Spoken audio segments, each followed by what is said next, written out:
लोकसभा क्षेत्रातील आपले लोकप्रिय उमेदवार आणि पार्लमेंटमधील माझे सहकारी आदरणीय धैर्यशील माने, विधानमंडळामध्ये अनेक वर्ष मी काम केलं। त्या काळामध्ये माझे सहकारी असलेले आदरणीय प्रकाश आवाडे, विशेषतः महाराष्ट्रामध्ये पक्षाचं काम करत असताना ज्यांनी माझ्याबरोबर काम केलं असे सुरेशराव हळवणकर, त्याचप्रमाणे अशोकराव माने, रजनीताई मगदूम, महावीर घाट, रामवर्धन निंबाळकर, मुरलीधर जाधव, मच्छिंद्र सकटे, जयदेव कवाडे, अण्णासाहेब हिंदुरे, जयश्री घाट, उपस्थित सर्व मान्यवर आणि तमाम माझ्या बांधवांनो आणि बहिणींनो,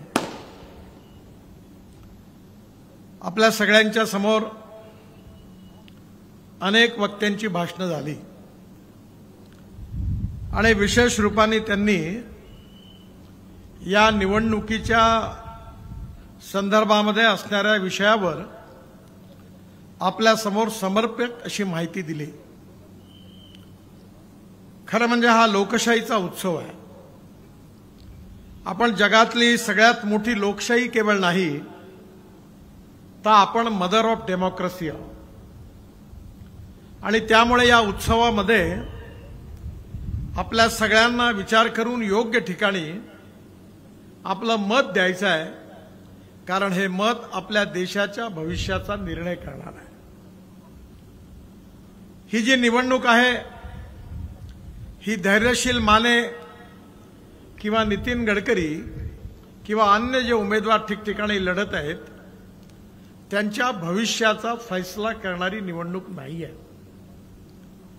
ही निवडणूक खऱ्या अर्थाने जर असेल तर माझ्यासमोर बसलेल्या जनतेच्या भविष्याचा आणि भवितव्याचा निर्णय करणारी निवडणूक आहे। आज तुम्हाला माहिती आहे की गेल्या 60 वर्षात जेवढी कामं झाली नाही तेवढी या 10 वर्षात झाली। मी काय रस्त्याच्या कामाबद्दल बोलणार नाही, पण तुम्ही डोळ्यांनी बघतात। तुम्ही आठवण करा की भारताला स्वातंत्र्य केव्हा मिळालं। 60 वर्ष काँग्रेसला संधी मिळाली, बैलजोडी होती, आपण बैलजोडीला निवडून दिलं, मग गाय वासरू आलं, मग गाय वासरूला निवडून दिलं, मग पंजा आला, डाव्या हाताचा आहे की उजव्या हाताचा आहे न बघता आपण पंजावर ठप्पे मारले। आता मधल्या काळामध्ये काँग्रेसच्या अनेक काँग्रेस झाल्या, चड्डी काँग्रेस, रेड्डी काँग्रेस, अर्स काँग्रेस, समाजवादी काँग्रेस, राष्ट्रवादी काँग्रेस, आता मला माहिती नाही कोणते कोणते नाव आहे अजून। मी नेहमी म्हणतो की सगळ्यांचा तुम्ही अनुभव घेतला, पण मला तुम्ही सांगा की जेवढी कामं या 10 वर्षात देशाचं सोडा, राज्याचं सोडा, तुमच्या कोल्हापूर जिल्ह्यात झाली, पश्चिम महाराष्ट्रात झाली, तेवढी कामं जेवढी 60 वर्षात काँग्रेसने केली नाही त्यापेक्षा कितीतरी पटीने अधिक कामं आम्ही यावेळी या भागात केली आहे। केवळ रस्त्याची कामं नाही केली, मी त्यावेळी बळीराजा योजना आणि मी वॉटर रिसोर्सेस मिनिस्टर होतो। मी 18,000 रुपये महाराष्ट्राला दिले आणि जे 50% प्रकल्प होते जे बंद पडले होते 10-10, 15-15 वर्षापासून, टेंबू, म्हैसाळ, या सगळ्या प्रकल्पाला निधी दिला। आणि आज जेव्हा मी सातारा जिल्ह्यातून माणगाव, खटाव या भागातून, मान खटाव या भागातून आलो, सगळीकडे हिरवं बघितलं। मधल्या काळामध्ये सांगली जिल्ह्यात आलो होतो, तिथे पण हिरवं दिसलं। हे जेवढ्या पाण्याच्या योजना होत्या, मला आठवतं, आवाडे साहेबांना आठवत असेल की महाराष्ट्रामध्ये आमचं सरकार होतं, मी बांधकाम मंत्री होतो, MSRDCची स्थापना केली आणि मी मार्केटमध्ये गेलो आणि मला 500 कोटी रुपये पाहिजे होते.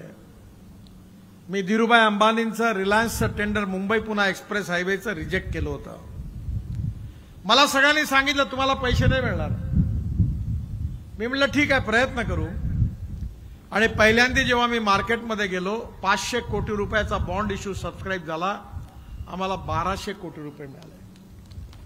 हे त्या काळातले मी 96-97 ची गोष्ट सांगतो, म्हणजे आजचे 10,000 15,000 कोटी होते. नंतर मी पुन्हा एकदा 600 कोटी रुपयाकरता गेलो, पुन्हा 1200 कोटी मिळाले. आणि ज्यावेळी हे पैसे मिळाले त्यावेळी मुख्यमंत्र्यांनी मला बोलावलं, मनोहर जोशींनी, आणि त्यांनी मला असं सांगितलं की सिंचनाकरताही आपल्याला एक कॉर्पोरेशन्स तयार करायचे आहेत. त्यावेळी महाराष्ट्रातला विदर्भ, मराठवाडा, कोकण आणि पश्चिम महाराष्ट्र याकरता सिंचन कॉर्पोरेशनची निर्मिती झाली.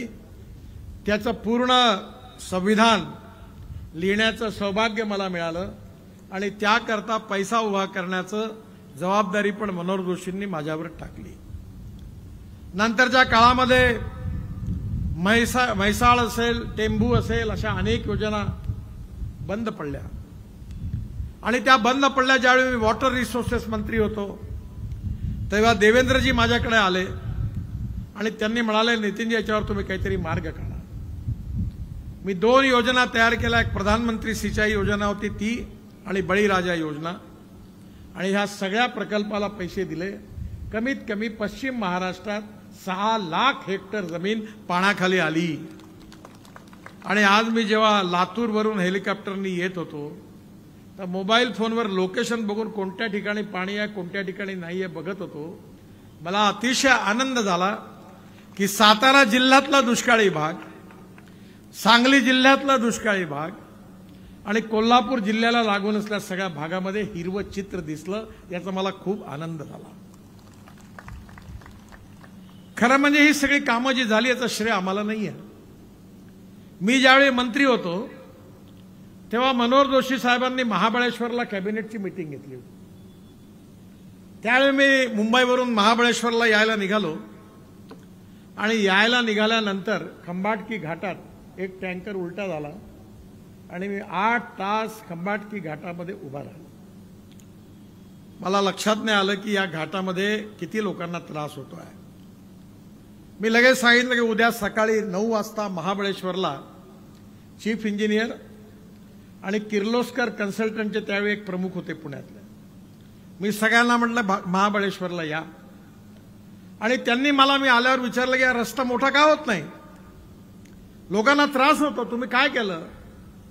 ते म्हणाले की याच्यात मोठी टनेल टाकली तर हा रस्ता इकॉनॉमिकली व्हायबल होत नाही. म्हटलं तुम्ही इकडे या, मी तुम्हाला मार्ग सांगतो, सोल्युशन सांगतो. काय?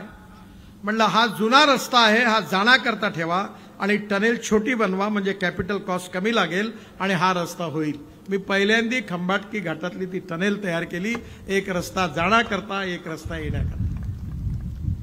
आज मला आनंद आहे की खंबाटकी घाटामध्ये आता मी 3री पण मोठी टनेल, जवळपास 3 लेनच्या 2 टनेल जवळपास बांधून पूर्ण झाल्या. इलेक्शन झाल्यावर मी उद्घाटनाकरता येईल. खरं म्हणजे अशा अनेक गोष्टी आहेत. मी आताच सांगितलं धैर्यशील मानेंना की आज आपल्याकडे दक्षिणेतून आपण निघतो आणि ज्या ठिकाणी बंगलोरला जायचं असेल त्या सगळ्यांना, हैदराबादला जायचं असेल त्यांना मुंबईवरून पुण्याला आणि पुण्यावरून सोलापूर किंवा कोल्हापूरवरून दक्षिणेत जाता येतं. ज्याचा आता विनय कोरेंनी उल्लेख केला की माझ्या मनामध्ये होतं. आम्ही एक रस्ता बांधला. तुम्ही हिमाचल प्रदेशमध्ये मनालीला गेले असाल कधी, मनालीवरून रोहतांग पासला जायला 3.5 तास लागतात. आता मनालीमध्ये आम्ही एक टनेल बनली आहे, तिचं नाव आहे अटल टनेल. तिथून केवळ 8 मिनिटात आता आपल्याला जाता येतं 3.5 तासाच्या ऐवजी. आणि त्या टनेलमधून बाहेर आल्यानंतर पूर्ण लद्दाख लेहपर्यंत हिमालयाच्या मधून मी 8 टनेल आणि मोठा रस्ता बांधून जवळपास पूर्ण होत आलेला आहे. आपण लद्दाख लेहला येतो आणि लद्दाख लेहला आल्यानंतर तिथून श्रीनगरला जाण्याकरता जिथे कारगिलचं युद्ध झालं त्या कारगिलच्या खाली झोजिला टनेल आहे. आशियातली सगळ्यात मोठी 11.6 किलोमीटरची ही टनेल, तिचं एस्टिमेट कॉस्ट होती 12,000 कोटी। मी 1 वर्ष आम्ही त्याच्यावर काम केलं आणि केवळ 5,000 कोटीमध्ये टनेलचं काम आता पूर्ण होत आहे। 80% टनेल पूर्ण झाली। त्याच्यानंतर झेडमोर टनेल आहे आणि मग आपण श्रीनगरला जातो। आपल्या सैन्याची एवढी वाईट अवस्था होती की आज त्या ठिकाणी 6-6 महिने गॅसपासून भाजीपाला अन्नधान्य सुरक्षित ठेवावं लागायचा। पण आता टनेल झाल्यामुळे ऑल सीझन ट्रॅफिक सुरू झाला आणि तिथून श्रीनगरला आल्यानंतर श्रीनगर ते जम्मू याच्यामध्ये 18 टनेल बांधल्या आणि आता जम्मूला आपण हिमालय माहिती आहे तुम्हाला किती कठीण काम करणार आणि तिथून आपण कटरा वैष्णो देवी, त्या वैष्णो देवीच्या तिथे वळण्याच्या आधी आम्ही Katra to Delhi express highway बांधला।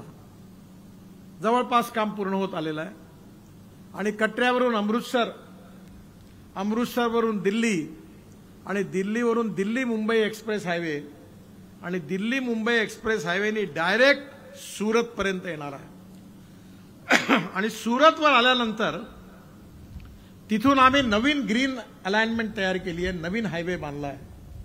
Surat to Nashik, Nashik to Ahmednagar, Ahmednagar to Solapur, जवळपास याचंही काम जोरात सुरू आहे। आज मी बघितलं हा उस्मानाबादच्या जवळ, तिथून जवळून हा हायवे जातो आणि त्याचंही काम सुरू आहे। तो जातो सोलापूरवरून कर्नूलला आणि कर्नूलवरून कन्याकुमारी, कर्नूलवरून हैदराबाद, कर्नूलवरून त्रिवेंद्रम, कर्नूलवरून कोचीन, कर्नूलवरून बेंगलोर, मंगलोर, चेन्नई।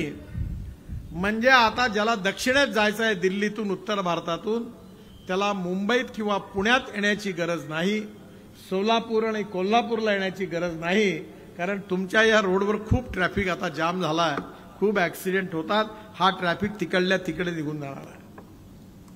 पण त्याचबरोबर पुण्यापासून बंगलोरपर्यंत एक नवीन रस्ता आम्ही बांधायला घेतला, तो बंगलोरच्या रिंग रोड पर्यंत। तो रस्ता करत असताना विशेषतः अलाइनमेंट अशी तयार केली आहे की सातारा, सांगली आणि कोल्हापूरच्या याच्यात थोडा दुष्काळी भागातून रस्ता नेला, कारण त्या भागाचा विकास झाला पाहिजे आणि त्यामुळे पुणे ते बंगलोर डायरेक्ट हा रस्ता, याचंही काम आता लवकरच सुरू होणार आहे। जो आपला एक्झिस्टिंग रोड आहे पुणे ते कोल्हापूर, पुणे ते कागल, कागल कोल्हापूर जो रोड आहे त्याचंही आता 6 लेनिंगचं काम सुरू आहे।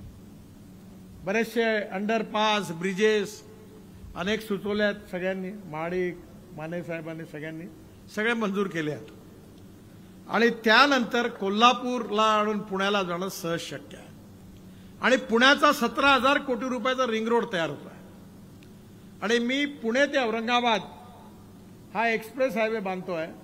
त्यामुळे पुण्यावरून औरंगाबादमध्ये 2 तासात आणि औरंगाबादवरून नागपूरला 4 तासात, म्हणजे पुणे ते नागपूर 6 तासात होणार आहे।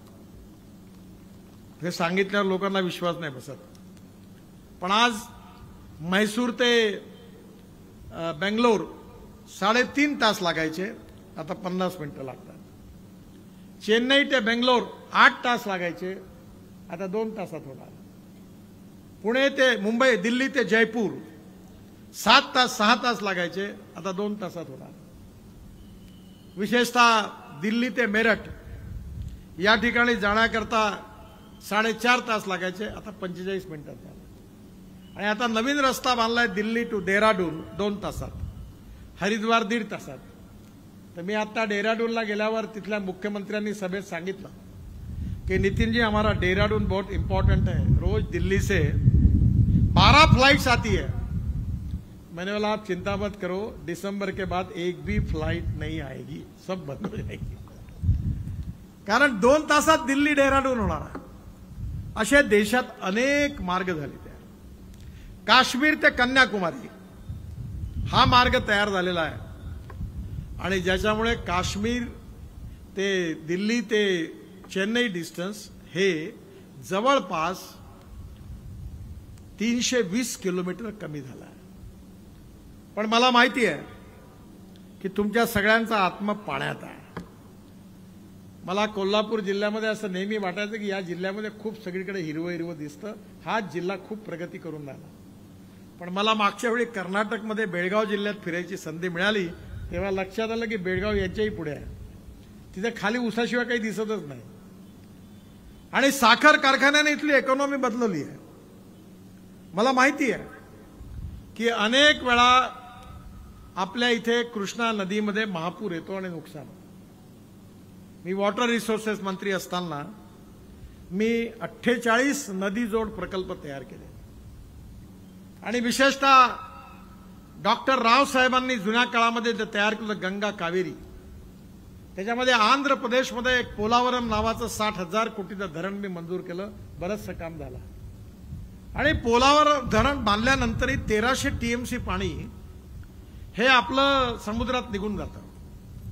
आणि म्हणून आम्ही एक योजना तयार केली होती की ते जे पाणी गोदावरीचं निघून जातं, गोदावरीचं पाणी कृष्णेमध्ये, कृष्णेचं पेनारमध्ये, पेनारचं कावेरीमध्ये आणि कावेरीचं पाणी थेट तामिळनाडूच्या शेवटपर्यंत नेलं. मी त्यावेळी एक योजना अशी तयार केली होती की ज्यावेळी आपल्या कृष्णेला पूर येतो तेव्हा आपलं कोणतं अलमपट्टी काय नाव अलमट्टी, तिथे बऱ्याच वेळा ते पाणी धरण भरलं की इकडे पूर वाढायचा. R. पाटील विधानमंडळात नेहमी सांगायचे. त्यावेळी मी त्यांना असं म्हटलं की ज्यावेळी एक्सेस वॉटर असेल तेव्हा जसं आपण पॉवर ग्रीड तयार केलं, रेल्वेचं ग्रीड तयार केलं, रोडचं ग्रीड तयार केलं, तसं पाण्याचं ग्रीड तयार का नाही करता येत. आणि जेव्हा पाण्याची लेवल धोक्याच्या पातळीच्या वरती जाईल तेव्हा बरोबर कॅनलमधून ते पाणी डायव्हर्ट करून एका बेसिनचं दुसऱ्या बेसिनमध्ये न्यायचं. खरं म्हणजे आज आपल्या इथे विनय कोरेंना मी धन्यवाद देईन की मी जलसंवर्धनावर आणि पुष्कळ काम करतो. मी काही यातला फार तज्ज्ञ नाही आहे, पण मला आता 9 डिलीट्स मिळाल्या, डॉक्टरेट्स मिळाल्या. आणि त्यापैकी 4 डॉक्टरेट मला कृषी विज्ञानावर मिळाले आहेत. आणि त्याचं कारण जलसंवर्धन. आमच्याकडे विदर्भात, मराठवाड्यात अनेक ठिकाणी आम्ही रस्त्याची कामं करत होतो. जे ॲग्रिगेट पाहिजे होतं, मुरुम पाहिजे होता, माती पाहिजे होती, आम्ही एक योजना तयार केली. आणि त्या योजनेमध्ये देवेंद्रजी मुख्यमंत्री असताना त्यांनी GR पण काढला. आणि ती योजना अशी होती की आम्ही फुकट नदी नाल्यांचं खोलीकरण करू, रुंदीकरण करू, तलावामध्ये जे साठलेला गाळ असेल तो काढून देऊ, त्याचं खोलीकरण रुंदीकरण करून देऊ आणि वॉटर स्टोरेज कॅपॅसिटीला वाढवून देऊ आणि ते मटेरियल आम्ही रोडमध्ये वापरू. आम्ही 1000 अमृत सरोवर बांधले. पंजाबराव कृषी विद्यापीठामध्ये 36 तलाव बांधले. तिथे फक्त 400 एकर जमीन सिंचनाखाली होती, आता तिथे 3500 एकर झाले. परभणी कृषी विद्यापीठात 36 तलाव बांधले.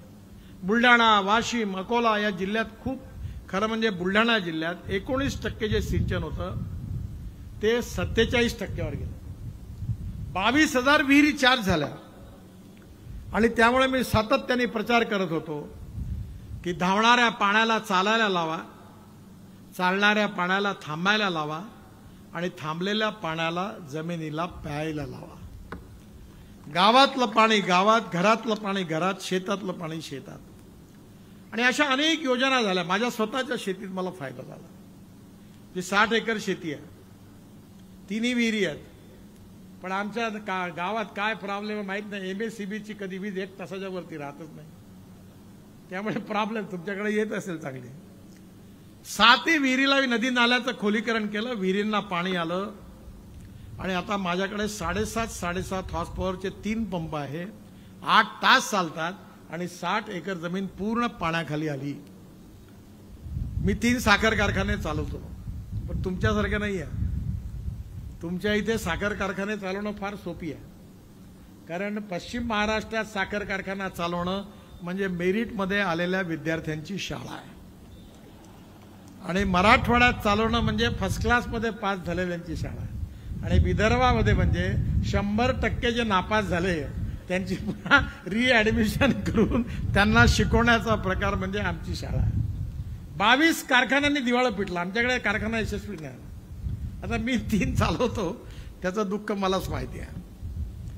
पण आज माझ्याकडे 86 टन ऊस झाला एकरी आणि आमच्या क्षेत्रामध्ये 100 ते 110 टन काढणारे आता 27 शेतकरी तयार झाले. तुमच्या इथे सांगलीतले साताऱ्यातले लोक त्यांची भाषणं करायचो आम्ही. म्हणजे आज परिस्थिती अशी आहे की पाण्यामुळे शेतीचा विकास होऊ शकतो, शेतकऱ्याचं उत्पन्न 2.5 पटीने वाढू शकतं. मी विनय कोरेंना धन्यवाद देईल. त्यांनी मला फोन केला आणि सांगितलं की माझ्या भागामध्ये बहुतेक पन्हाळगडच्या भागामध्ये त्यांनी 3 तलाव बांधायला घेतले. NHAचं काम सुरू होतं. मी म्हटलं मी फुकट बांधून देतो आणि जवळपास त्यांच्या भागामध्ये 3 तलावापैकी काम सुरू आहे आणि मला विश्वास आहे की त्यामुळे नक्कीच त्या ठिकाणी पाणी नाही आहे, पण त्यामुळे तिथल्या शेतकऱ्यांचा निश्चितपणे चांगला फायदा होईल. हे 3 जे अमृत सरोवर विनय कोरेंनी सुरू केली, एक बोरीवडे गावात 5 हेक्टरचं आहे, पिरोली गावात 2.42 हेक्टरचं आहे, आवळी गावात 3 हेक्टरचं आहे आणि या सगळ्यांमध्ये टोटल कॅपॅसिटी पाण्याची पहिल्या ह्याच्यात 15 लाख क्युबिक मीटर, दुसऱ्या ह्याच्यात 7.5 लाख क्युबिक मीटर, तिसऱ्यात 9 लाख क्युबिक मीटर आणि जवळपास 1 लाख क्युबिक मीटरचं खोदकाम झालेलं आहे. आणि त्यामुळे माझ्या अंदाजाप्रमाणे 5 ते 8 हजार एकरात शेतकऱ्यांना पाणी मिळणार आहे जिथे पाणी नाही आहे आणि त्या भागातल्या विहिरी चार्ज होणार आहे. आणि म्हणून येणाऱ्या काळामध्ये सगळ्यात मोठी गोष्ट कोणती असेल ज्याकरता तुम्ही मतदान केलं पाहिजे की 47 साली आपल्या देशाला स्वातंत्र्य मिळाल्यानंतर जी धोरणं स्वीकारल्या गेली, ज्या नीती स्वीकारल्या गेल्या, त्यांनी आपलं नुकसान केलं. आपण मोठे मोठे स्टील प्रोजेक्ट टाकले, भिलाईपासून देशातले मोठे मोठे प्रोजेक्ट सरकारी पैशातून टाकले, 5 स्टार हॉटेल बांधली. खरं म्हणजे 5 स्टार हॉटेल सरकारने बांधायची गरज नव्हती, पुढे ते चालली पण नाही, ती प्रायव्हेट सेक्टरनी टेक ओव्हर केली. आपलं नियोजन चुकलं. जर त्या काळामध्ये पहिल्यांदी सिंचनाला प्राधान्य मिळालं असतं आणि आपल्या गावामध्ये आपण प्रत्येक जिल्ह्यामध्ये 60% जास्त सिंचन केलं असतं तर या देशामध्ये 1947 साली जी जनता होती त्यातली 30% जनता आपली गावं सोडून मुंबई, पुणे, बेंगलोर, कलकत्ता, चेन्नई, दिल्ली गावं सोडून निघून गेली. का निघून गेली?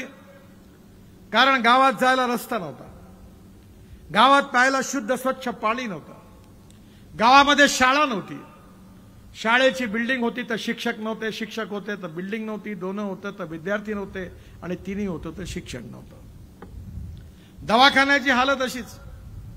माझ्या गावामध्ये व्हेटरनरी हॉस्पिटल एक डॉक्टर होता. मी डेअरी सुरू केली पण डेअरी अयशस्वी झाली, कारण जेव्हा माझी गाय गरम होती, म्हैस गरम होती, तेव्हा डॉक्टरच गायब होता. डॉक्टर गावात राहिला तर गाय गरम नव्हती होत. शेवटी मी कंटाळलो आणि डेअरी बंद करून टाकली. पण आमच्या सरकारने निर्णय घेतला, डेअरीच्या बाबतीमध्ये एवढा चांगला निर्णय घेतला की आपल्या इथे 1952 साली ब्राझीलमध्ये आपल्या इथली गीर जातीची गाय गेली. तुम्ही तर चांगलं दुधाचं उत्पादन करता आणि त्या गीर गायीपासून एक बुल तयार झाला, टोरांडो. त्याचं सिमेंस आपण देशात आणलं आणि आपल्या 2 लिटरच्या देशी गाईला दिलं तर 15 लिटर 16 लिटरच्या गोऱ्या तयार झाल्या.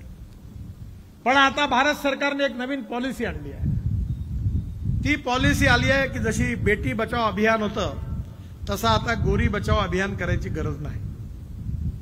मी इथे आलो होतो सांगलीमध्ये चितळेंकडे, एम्ब्रिओ ट्रान्सफर, आपल्या भाषेत टेस्ट ट्यूब बेबी, तसं टेस्ट ट्यूब गोरी.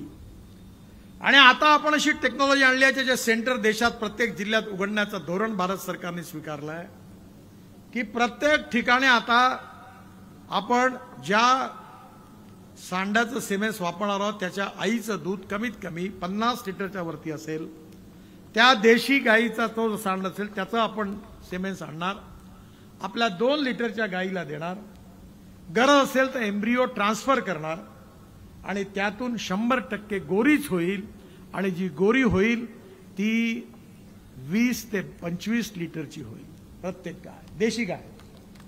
आणि 3 वेतामध्ये, जसं ते धर्मवापसी आंदोलन चालतं ना, तसं 3 वेतामध्ये जर्सी, हुस्टन कन्व्हर्ट होऊन भारतीय नस्ल बनून जाईल, आपली गीर साहिवाल राठी बनून जाईल. हे म्हशीमध्ये, गाईमध्ये आणि बकरीमध्ये सगळ्यामध्ये आणला.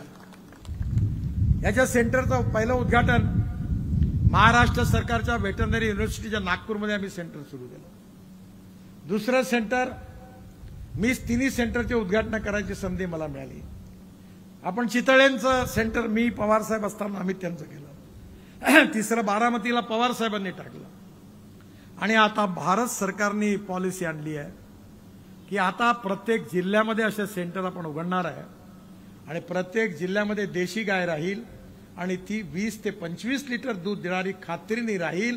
आणि ते जर दूध मिळालं तर तुम्हीच विचार करा की दुधामुळे किती इकॉनॉमी बदलली. हे कोल्हापूर जिल्ह्यातल्या लोकांना समजावून सांगण्याची मी गरज नाही, आमच्याकडे सांगावं लागतं. मी नेहमी म्हणतो आमच्याकडे विदर्भाचा विकास झाला नाही. अख्ख्या कोल्हापूर जिल्ह्यात जेवढं दूध होतं तेवढं विदर्भात होत नाही. आम्ही मदर डेअरी आणली. विदर्भातले जिल्हे आणि मराठवाड्यातले 4 जिल्हे घेऊन आता मोठं काम सुरू केलं. 450 कोटीचा प्लांट उभा केला. मी आता संत्र्याची बर्फी तयार करायला लावली आहे, ती जगात पाठवायची आहे. आणि कसेही करून आमच्याकडे दुधाचं उत्पादन वाढवायचं. त्यामुळे येणाऱ्या काळामध्ये शेतीमध्ये खूप धोरणं मोदींच्या नेतृत्वाखाली भारत सरकारने निश्चितपणे ती घेतली. आम्ही आता आवाडे साहेबांना सांगत होतो की आम्ही तर खरं म्हणजे मागासलेले. आमच्याकडे आम्ही द्रोण आणले आणि नॅनो युरिया आणि नॅनो मिश्र खत आणलं. एका एकरामध्ये 1 एकर ऊसा करता आपण 6-6, 8-8 पोते युरिया आणि मिश्र खत वापरतो. पण त्यातलं आपण जेव्हा पोत्यात घेतो तेव्हा 25% पिकाला जातं आणि 75% वेस्ट होतं. पण भारत सरकारमध्ये एक अमेरिकन सायंटिस्ट माझ्याकडे आला, मोदींकडे त्याला पाठवलं. त्यांनी फॉर्म्युला तयार केला, नॅनो युरिया, नॅनो मिश्र खत. आता RCF, इफ्को बनवायला लागली. 250 रुपयाची बॉटल आहे एका पोत्याच्या बरोबर. आणि आता त्या नॅनो युरियाचा द्रोणनी स्प्रे केला तर 25% फक्त वेस्ट होतं आणि 75% पिकाला जातं. म्हणजे अर्ध्या खतात काम होतं. म्हणजे 4 पोते एकरी वाचले खताचे. ही शेतकऱ्याची बचत झाली. की शेतकऱ्याचा खर्च कमी झाला पाहिजे, एक्सपेंडिचर कॉस्ट कमी झाली पाहिजे आणि शेतकऱ्याचं उत्पादन वाढलं पाहिजे. आणि मुळे येणारा काळ असे अनेक निर्णय सरकारने घेतले. मी ट्रान्सपोर्टचा मंत्री आहे. ट्रॅक्टरवाल्यांकरता युरो 6चे इमिशन नॉर्म लागू करण्याचा निर्णय झाला.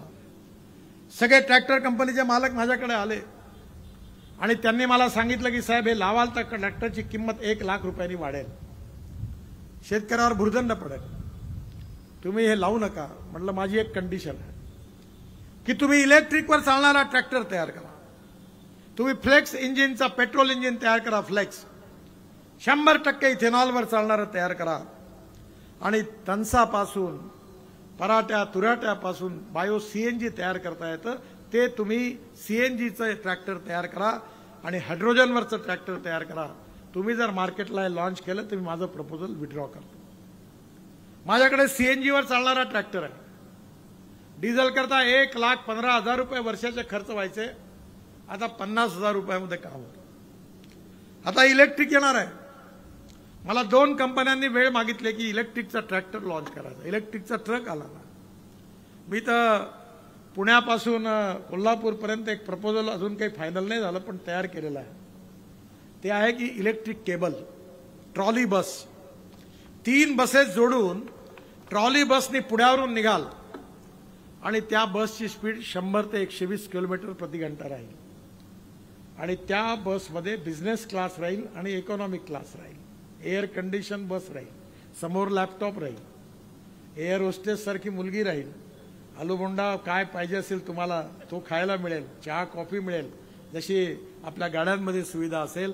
आणि तिकीट रेट डिझेल बसपेक्षा 30% कमी राहील.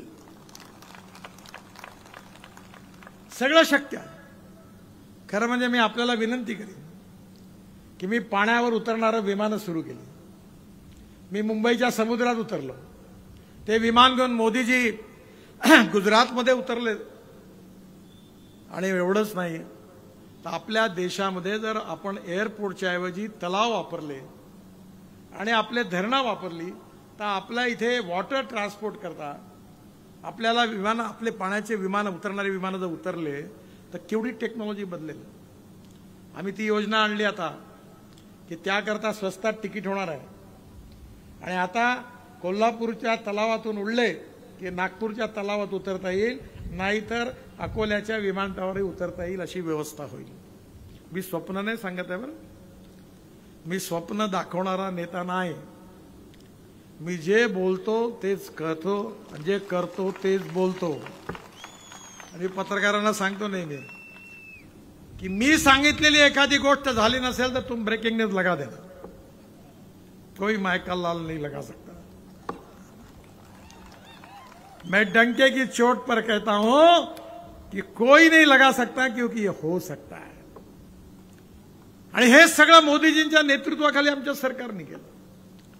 पण याचा श्रेय मोदींना नाही आहे, मला नाही आहे, माने साहेबांना नाही आहे. याचं श्रेय खऱ्या अर्थाने कोणाला असेल तर माझ्या समोर बसलेल्या जनतेला. तुम्ही जर धैर्यशील मानेंना निवडून दिलं नसतं, मी निवडून आलो नसतो, मोदीजी निवडून आले नसते, ते देशाचे प्रधानमंत्री झाले नसते, तर मीही मंत्री झालो नसतो, तर काम कसं झालं असतं. तुम्ही योग्य निवड केली म्हणून काम झालं. तुम्ही जर चुकीची निवड केली तर मग आहेच पुन्हा काय होतं याचा अनुभव तुम्ही घेतलाय. आणि म्हणून माझी आपल्या सगळ्यांना विनंती आहे की या देशाला सुखी, समृद्ध, संपन्न, शक्तिशाली करणं, भारताला आत्मनिर्भर भारत बनवणं, भारताला जगातली आर्थिक महाशक्ती, तिसरी अर्थव्यवस्था तयार करणं, $5 ट्रिलियन इकॉनॉमी तयार करणं, आणि त्यामध्ये महाराष्ट्र देशाचा समतोल विकास देखील झाला पाहिजे. आज आपल्या जीडीपी ग्रोथमध्ये ऍग्रिकल्चर, कृषी या क्षेत्राचं कॉन्ट्रीब्युशन फक्त 12% आहे. मॅन्युफॅक्चरिंग सेक्टरचा 22 ते 24% आहे आणि सर्व्हिस सेक्टरचा 52 ते 54% आहे. आमचं स्वप्न आहे की स्मार्ट शहर नाही, स्मार्ट विलेज झाले पाहिजे. आणि यात आपल्या तरुण ग्रामीण भागातल्या तरुण मुलाच्या हाताला काम मिळालं पाहिजे. आणि पुन्हा एकदा चक्र उलट फिरलं पाहिजे. मुंबई, पुणे आणि बेंगलोर, दिल्लीत गेलेला गावातला तरुण पुन्हा एकदा आपल्या गावाकडे वापस आला पाहिजे. चलो अपने घर की ओर. हे कठीण आहे पण असंभव नाही आहे. आणि म्हणून आम्ही निर्णय घेतला की केवळ साखर, मका, तांदूळ, गहू लावून काही देश शेतकऱ्याचं भविष्य बदलू शकत नाही. शरद जोशी फार मोठे विचारक होते. ते त्यावेळी सांगायचे की आता आपण ग्लोबल इकॉनॉमीमध्ये आहोत. सोयाबीनचा भाव अर्जेंटिना निश्चित करतं, मक्याचा भाव अमेरिका निश्चित करतं, आपल्याला तेलाचा भाव मलेशिया निश्चित करतं आणि साखरेचा भाव ब्राझील निश्चित करतं. आणि त्यामुळे येणाऱ्या काळामध्ये आपल्याला आपल्या शेतीमध्ये शेतकऱ्याला अन्नदाता झाला, मग ऊर्जादाता झाला. आबाडे साहेबांनी सांगितलं 20 तयार करतात, ऊर्जादाता झाला. आता आपण इथेनॉल तयार करतोय, शुगर कॅन ज्यूस पासून इथेनॉल. आपल्या इथे सी मोलायसेस, बी मोलायसेस, आणि आता तर आम्ही आसाममध्ये नुमालीगडला बांबू पासून इथेनॉल तयार करतोय. तिथल्या एमडीला मी सांगितलं की तुम्ही पाईपलाईन टाकली आहे बांगलादेशला, आणि बांगलादेशच्या प्रधानमंत्र्यांना मला भेटायची संधी मिळाली. मी त्यांना सांगितलं तुम्ही इथेनॉल मिश्रित पेट्रोल घ्या, तुम्हाला पेट्रोल स्वस्त मिळेल आणि जनतेलाही स्वस्त मिळेल. आणि नुमालीगडवरून पाईपलाईन आहे, त्या ठिकाणी तुम्ही बांबूपासून तयार केलेलं इथेनॉल पेट्रोलमध्ये टाका 20%, आणि सगळं पेट्रोल बांगलादेशला एक्सपोर्ट करा. आणि बांबू कापण्याची जबाबदारी नॉर्थ ईस्ट मधल्या तरुणांना द्या. लाखो तरुणांना रोजगार मिळेल आणि एक प्रकारे त्यांनाही पेट्रोल स्वस्त मिळेल आणि इथेनॉलला किंमत मिळेल. एवढंच नाही तर दिल्लीमध्ये पानिपतला इंडियन ऑइलचा प्लांट टाकलेला आहे. ही जी परली आहे, राईस स्ट्रॉ, पॉप्युलरली हिंदीत त्याला परली म्हणतात, तुमच्याकडे काय म्हणतात मला माहिती नाही, आमच्याकडे तणस म्हणतात. ती जाळल्यामुळे दिल्लीमध्ये प्रदूषण होतं, जगामध्ये दिल्ली बदनाम झाली. आता त्या परळीपासून पानिपतला 1 लाख लिटर इथेनॉल, 150 टन बायोब्युटमिन आणि 76,000 टन बायो एव्हिएशन फ्युएल तयार होणार. आणि आता डावोसमध्ये विचार झाला की आपल्या इथे आता विमानाचं जे पेट्रोलियम एव्हिएशन फ्युएल आहे त्यामध्ये 5% बायो एव्हिएशन फ्युएल मॅन्डेटरी करायची। मी स्वतः इनिशिएटिव्ह घेऊन स्पाइस जेटचं विमान डेहराडूनवरून दिल्लीला आणलं 100% बायो फ्युएल वापरून। टाटानी एअर एशियाचं विमान प्राजच्या मदतीने तेही पण त्यांनी केलं। आपल्या इथले हेलिकॉप्टर फायटर जेट 2 वर्षापूर्वी 26 जानेवारीला इथेनॉल टाकून सगळे फिरले। आता तो दिवस दूर नाही आहे की आपला शेतकरी अन्नदाता, ऊर्जादाता, इंधनदाता, बिटुमिन दाता आणि आता हवाई इंधन दाता बनणार आहे। माझ्याकडे इथेनॉलची इनोव्हा आहे नागपूरला आणि दिल्लीला, सुंदर गाडी आहे, प्रदूषण शून्य। त्या गाडीमध्ये इथेनॉलचा रेट 60 रुपये, पेट्रोलचा 120 रुपये। गाडी 60% वीज तयार करते चालता चालता आणि पेट्रोलच्या ॲव्हरेजची तुलना केली तर ती 25 रुपये लिटर पेट्रोलचा भाव येतो। आता टीव्हीएस, हिरो, होंडा, बजाज यांनी आपले 2 व्हीलर 3 व्हीलर इथेनॉलवर तयार केलेले आहेत। इंडियन ऑइलचे चेअरमन त्यांना मी आग्रह करून सांगितलं की इथेनॉलचे पंप टाका। त्यांनी मला सांगितलं 300 पंप ते देशात इथेनॉलचे केवळ टाकत आहेत। आणि आता मी प्रकाश आवाडेंना सांगितलं की तुमच्या कारखान्यात तुम्ही ते पंप टाका, विनय कोरेंनी टाकावा। सगळे हिरो, होंडा, टीव्हीएस सगळ्या गाड्या 2 व्हीलर 3 व्हीलर आणि सुझुकी, मारुती सुझुकी, टोयोटो याच्या गाड्या सगळ्या 100% इथेनॉलवर येतील आणि पेट्रोलच्या ऐवजी इथेनॉलचा वापर होईल आणि आपल्या इथे स्वस्तात आपल्याला आपली पण बचत होईल, प्रदूषण पण नाहीच होईल, शेतकऱ्याच्या तरुण मुलाच्या हाताला काम मिळेल आणि कृषी आपली ॲग्रिकल्चर इकॉनॉमीमध्ये 5 ते 7 लाख करोड ग्रामीण जनतेच्या खिशात जातील। हे सरकारने निर्णय घेतला। हायड्रोजन आपलं फ्युएल आहे। माझ्याकडे हायड्रोजनची गाडी आहे, तिचं नाव आहे मिराई, टोयोटो कंपनीची, दिल्लीत आहे, मर्सिडीज पेक्षा चांगली आहे। आणि त्या गाडीचं जो हायड्रोजन आहे हे फ्युचर आहे, तिचं नाव आहे मिराई। मिराई जापानी वर्ड आहे, त्याचा अर्थ आहे भविष्य। आणि म्हणून आता आम्ही नीती बनवलेली आहे की या देशातला शेतकरी केवळ साखरेपुरता, गव्हापुरता, तांदूळापुरता, मक्यापुरता मर्यादित राहणार नाही, तर हा देशातला शेतकरी वीज तयार करेल, इंधन तयार करेल, हायड्रोजन तयार करेल आणि आपण ऊर्जेला आयात करणारे नाही तर ऊर्जेला निर्यात करणारा देश हिंदुस्थान बनेल, या पॉलिसी ठरवल्या। आणि येणाऱ्या काळामध्ये गाव, गरीब, मजदूर, शेतकऱ्यांचं कल्याण झालं पाहिजे। आपला देश सुखी, समृद्ध, संपन्न झाला पाहिजे। शेतकऱ्यांच्या आत्महत्या तर होताच कामा नये, गाव समृद्ध संपन्न झाली पाहिजे, आपलं एक्सपोर्ट वाढलं पाहिजे, इम्पोर्ट कमी झालं पाहिजे आणि तरुण मुलाच्या हाताला रोजगार मिळाला पाहिजे। मला अतिशय आनंद आहे की आपल्या गावामध्ये आपण चांदीवर अतिशय सुंदर काम करतो, पण आता काळ बदलला आहे। तुम्हाला माहिती आहे की आजी जसं पातळ घालायची तर सून साडी घालायला लागली आणि तरुण मुली आता त्या पंजाबी ड्रेसही सोडून आता बेल बॉटम नवीन कपडे घालायला लागल्या। तर डिझायनिंग खूप महत्वाचं आहे आणि म्हणून मी आता माझ्या लक्षात नाही आलं याच्या आधी, पण माने साहेबांना सांगितलं की तुम्ही जर खासदार झालं पहिले या दिल्लीत आणि चांदीच्या वस्तूचं डिझायनिंग सेंटर इथे बनवा। अहमदाबादमध्ये एक आहे, मोठे मोठे प्रॉडक्ट डिझाइन करतात।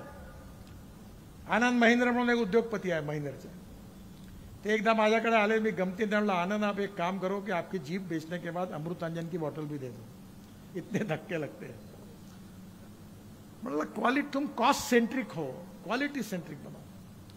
त्यांनी इटालीमध्ये एक कंपनी तयार केली, डिझायनिंगची विकत घेतली आणि त्यांनी आता तिथे आपल्या एसयूव्ही डिझाइन केल्या आणि एक थार नावाची गाडी डिझाइन केली। त्यांनी मला सांगितलेली गोष्ट सांगतो, त्यामुळे तुमच्यामुळे आमचा फायदा झाला खूप। आणि आता थार एवढी आवडली की वेटिंग लिस्ट आहे, आता महिंद्राची एसयूव्ही मिळत नाही। बदलला का? टाटा माझ्याकडे आले, म्हणजे इलेक्ट्रिक गाडी सुरू करा, म्हणे कोण घेईल? अरे माझा ऐका म्हटलं, आता इलेक्ट्रिक गाडी करता वेटिंग लिस्ट आहे। एक आठवड्यामध्ये मोठे उद्योगपती मला भेटले, माझे मित्र आहेत पुण्यातले, ते म्हणाल्या तुम्हाला आम्ही सिरियसली घेतलं नाही, पण आज इलेक्ट्रिकच्या बसेस, इलेक्ट्रिकच्या कार, आता मर्सिडीजच्या प्लांटला मी आलो पुण्यात, लॉन्च करायला. तर जर्मनीचे प्रेसिडेंट होते ते मर्सिडीजचे वर्ल्डचे, ते म्हणाले हमने तय किया है कि इसके बाद मर्सिडीज केवल इलेक्ट्रिक की बनाएंगे. इलेक्ट्रिक स्कूटर, इलेक्ट्रिक कार, आपलं इम्पोर्ट कमी झालं पाहिजे. आपल्या देशाच्या, आपल्या समाज व्यवस्थेचे 3 पिलर्स आहे: इथिक्स, इकॉनॉमी, इकॉलॉजी आणि एन्व्हायरमेंट. येणाऱ्या काळामध्ये फॉसिल फ्युएलमुळे होणारं प्रदूषण आपलं जीवन बर्बाद करणार आहे, आणि आपला शेतकरी जे फ्युएल तयार करणार आहे ते प्रदूषण मुक्त आहे. Import substitute, cost effective, pollution free आणि इंडिजिनस ही आपली सरकारची पॉलिसी आहे. आपण G20 मध्ये आपल्या बायोफ्युएलचं त्या ठिकाणी आपण G20 मध्ये त्याला करार केले. मला अनेक देशातले मंत्री भेटलेत. हळूहळू आपण आपलं हे जे बायोफ्युएल आहे एक्सपोर्ट करू आणि आपल्या शेतकऱ्याला डॉलरमध्ये किंमत मिळेल. आपला ॲग्रिकल्चर एक्सपोर्ट 3 पट झालेला आहे. आपल्या इथे pre cooling plant, cold storage, fruits, vegetable याच्या एक्सपोर्टच्या आपण योजना तयार केल्या. आणि मग हे सगळं जे बदलतं चित्र आहे हे खऱ्या अर्थाने भारताला समृद्ध आणि संपन्न करण्याचं आहे. आणि हे परिवर्तन जर आपल्याला आणायचं असेल तर या निवडणुकीमध्ये आपण सगळ्यांनी धनुष्य बाणाचं चिन्ह घेऊन उभे असणारे धैर्यशील माने यांना आपण जर विजयी केलं आणि पुन्हा एकदा मोदींच्या नेतृत्वाखाली एनडीएचं सरकार आलं तर तुमच्या भविष्यातले सगळे स्वप्न पूर्ण करण्याची ताकद आमच्या सरकारमध्ये आहे. आम्ही तुमचं जीवन बदलल्याशिवाय राहणार नाही, आणि ते बदलवण्याकरता तुम्ही आम्हाला आशीर्वाद द्या हे सांगण्याकरता मी आपल्याकडे आलो आहे. आपण सगळ्यांनी त्यांना आशीर्वाद द्यावे, त्यांना विजयी करावं, आणि पुन्हा एकदा देशामध्ये मोदींच्या नेतृत्वाखाली एनडीएचं सरकार आणावं याकरता आम्हाला आशीर्वाद द्यावा अशी विनंती करतो. पुन्हा एकदा आपल्या सगळ्यांना खूप खूप शुभेच्छा देतो. मला आज या ठिकाणी बऱ्याच दिवसानंतर येण्याची संधी मिळाली. आपल्या सगळ्यांचे आभार मानतो. खूप खूप धन्यवाद. माझ्याबरोबर जोरात म्हणा, भारत माता की, भारत माता की, भारत माता की. धन्यवाद.